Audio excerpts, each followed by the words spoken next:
So do you want to buy a 5th gen Mustang? Short answer, yes. Long answer, maybe. And I'm going to show you why.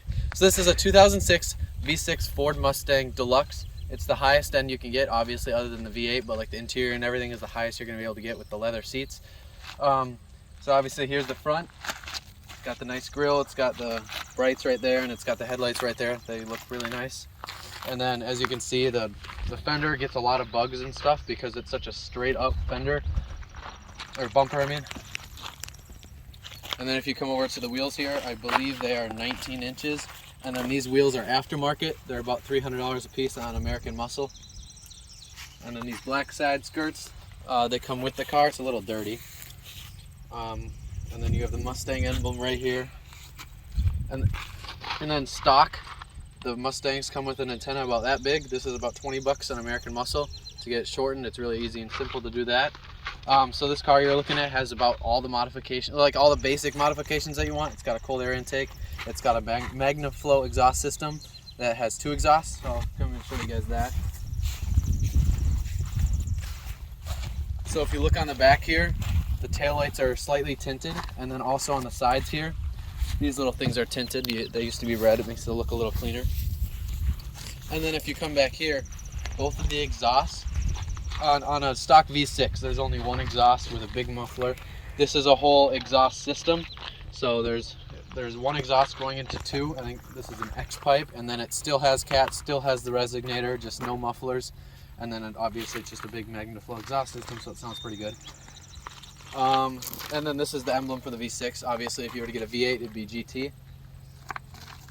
Then you come around, the gas cap. Some people ask this. It's fully unlocked, so I could literally get into this without the key. If you guys were wondering, that's a little bit of a downside, but back to the rims. So the brakes, if you're living in a state like us, we live in Wisconsin, the brakes get really rusted over there. And then also the underside, I don't know if you'd be able to see that, but yeah, you don't have to try to see that, but on the underside it always gets a little coating of rust. And then obviously right here, here's the mirrors. The mirrors do not come in or out. They're stationary, and then there's a little electronic thing that can push them from side to side. And then if you come to the front here, your windshield wiper fluid sprays from these little nubs right here. And then you got your wipers. Let's see, I'm gonna pop the hood here.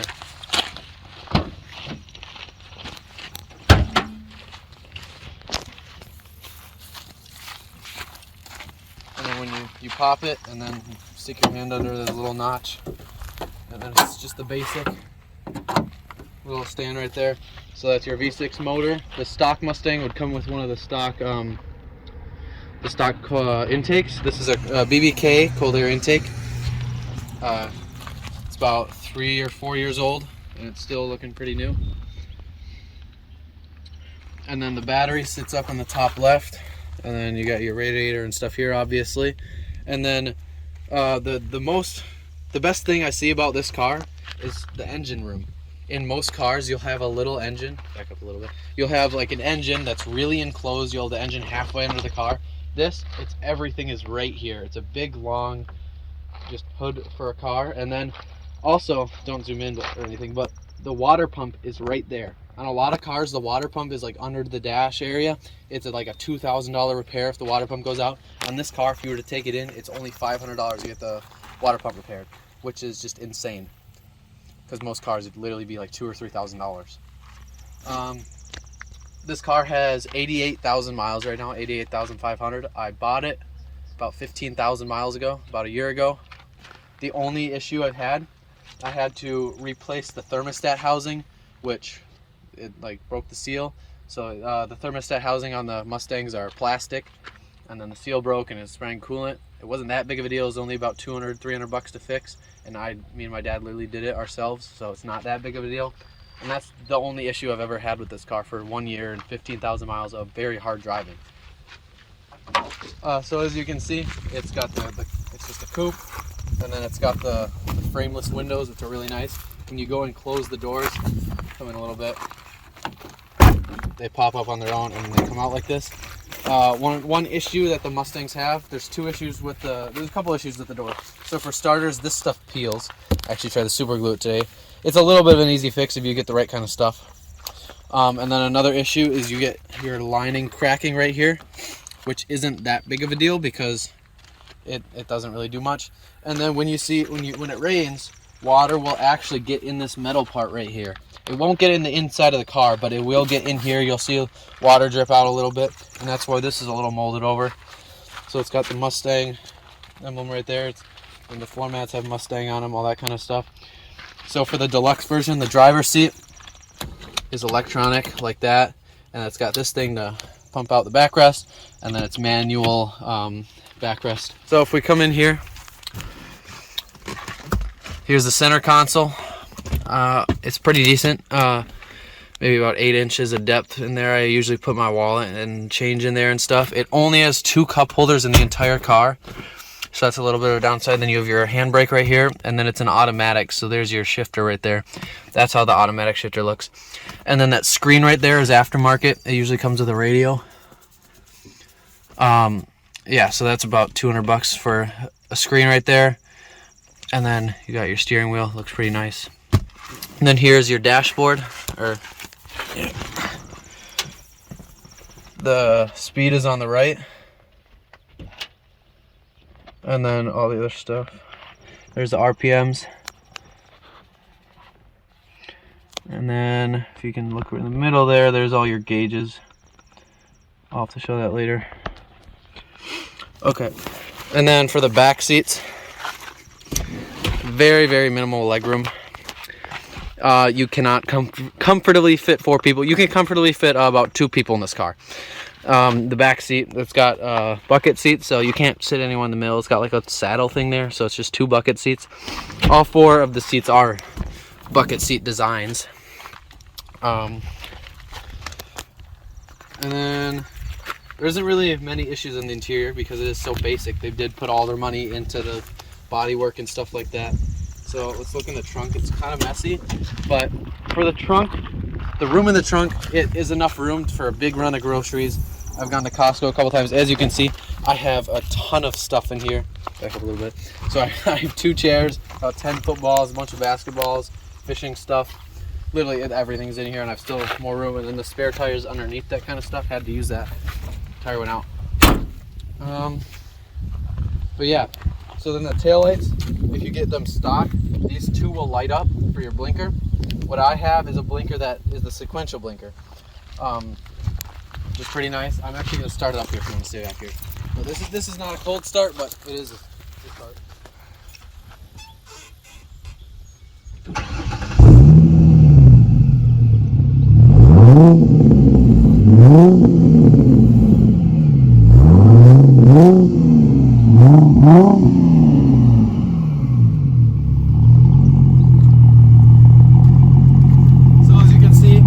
With the mufflers off, it's decently loud. It grumbles a little, especially on idle. It's not the greatest. It'd probably be better if the cats and resignators were off and stuff like that. Oh, there goes his music. But like I said, this is it's got the dual exhaust. Usually it's 1 exhaust. I actually recommend, if you're gonna mod your exhaust, you keep the 1 exhaust, because all the sound will then be coming out 1, which will be louder. But what we did on this one was just 2 exhausts. Looks a little cooler. Probably gonna take the cats off. Probably gonna tint this, and then obviously I didn't show this, but this is the spoiler.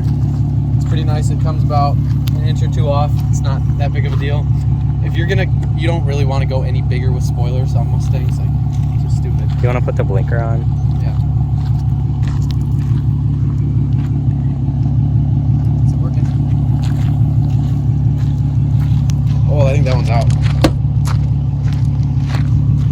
Yeah, they just came on because usually they weren't on. It's hard to see since they're tinted. But yeah. I think that one. Yeah, this one's out.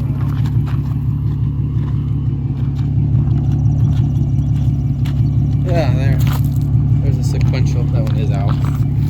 Yeah. Usually if you hit it, it comes back on. That's not with the Mustang. That's like the way the wiring was done. It was all messed up. Whatever. So what we're gonna do now, you've seen all the stuff. I'm actually gonna blast some music, because if you look in the door right there, this big box right here, this is bass. It's comes stock with the car. It's a big bass speaker, and then there's 2 speakers in the front, 2 bass, and then in the back, you can't see, I'm just gonna point at it, there's 2 regular speakers right there that come up like that. So the speakers are really nice in this car. I don't want to get copyrighted, so I'm not.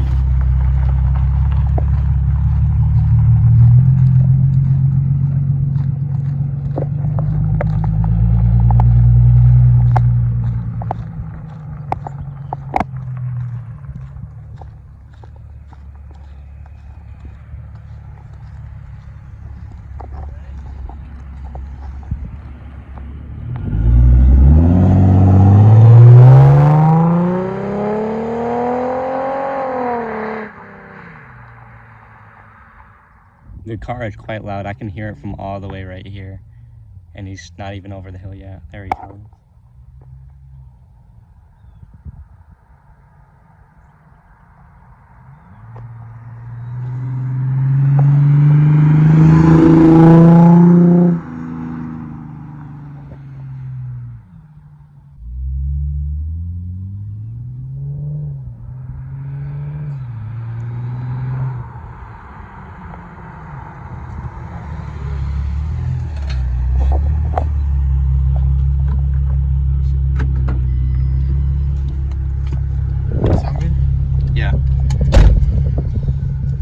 One problem I forgot to mention with this car is when you put it in reverse, it sometimes clunks, and that just might be my car, but it's like a vacuum transmission.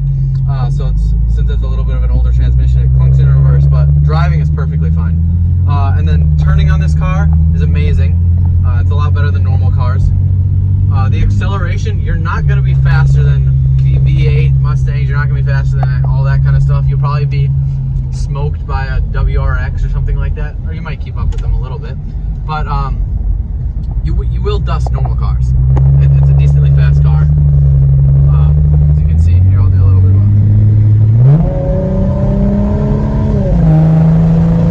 turn over.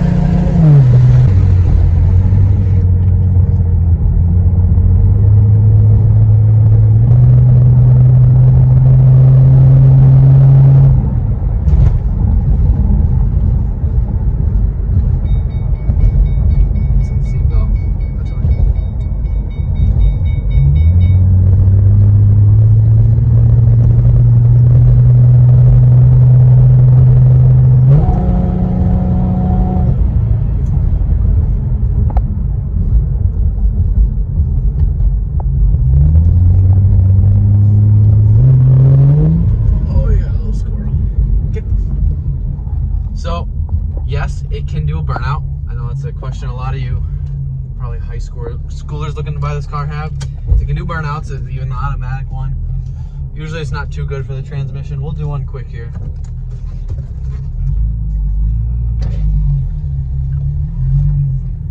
You have your traction control, all that kind of stuff. I have it off right now, so.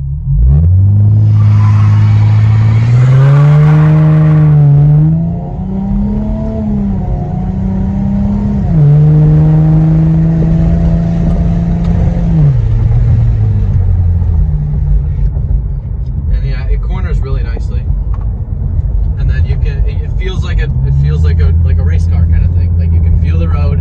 It's really stiff suspension. Sometimes a little too stiff, but I definitely recommend this car.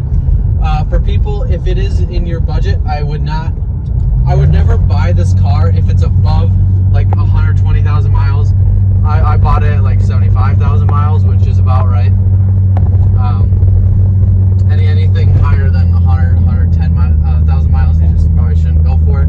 The lifespan of this car is probably a good 150,000 miles before it starts having some big issues. And then I would never pay more than like 10, 15 grand max for a car with lower miles. Like I paid about like 13 grand or 12 grand or something like that for this one at 75,000 miles. No issues with all the upgrades it has. And to upgrade this car will be a couple $1,000 to get it to where mine is.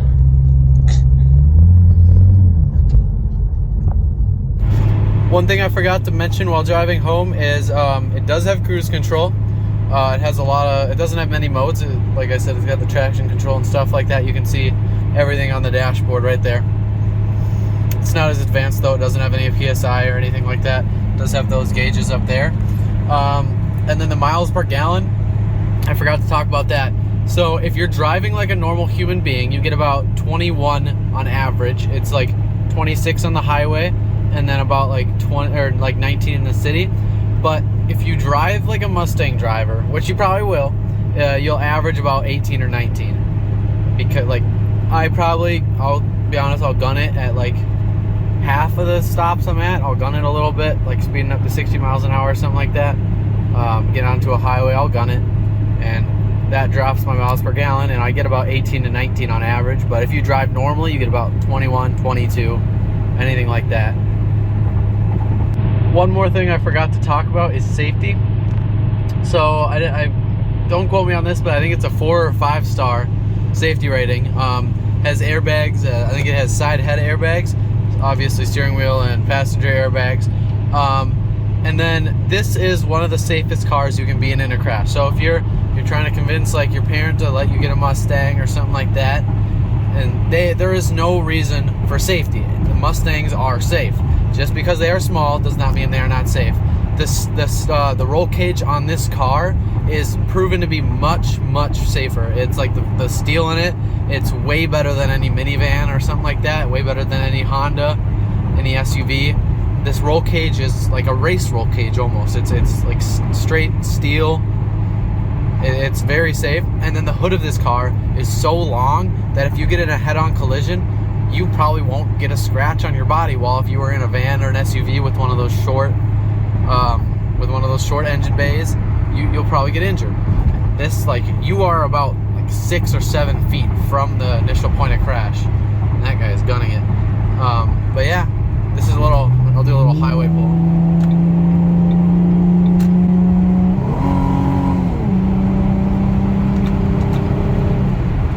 So it's not the nicest sounding car when it comes to like high speed. It kind of just sounds like I don't know how to put it, like a whistle or something like that. It doesn't sound the greatest, but like low rumbles sounds amazing.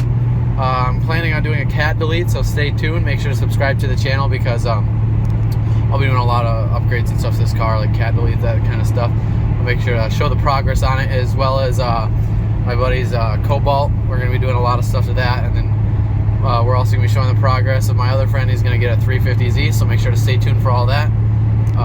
Otherwise, yeah. Thank you all for watching. Please like and subscribe to the channel. We're going to do a lot of car stuff here in the future. So thank you all for watching. See you guys in the next video. Peace.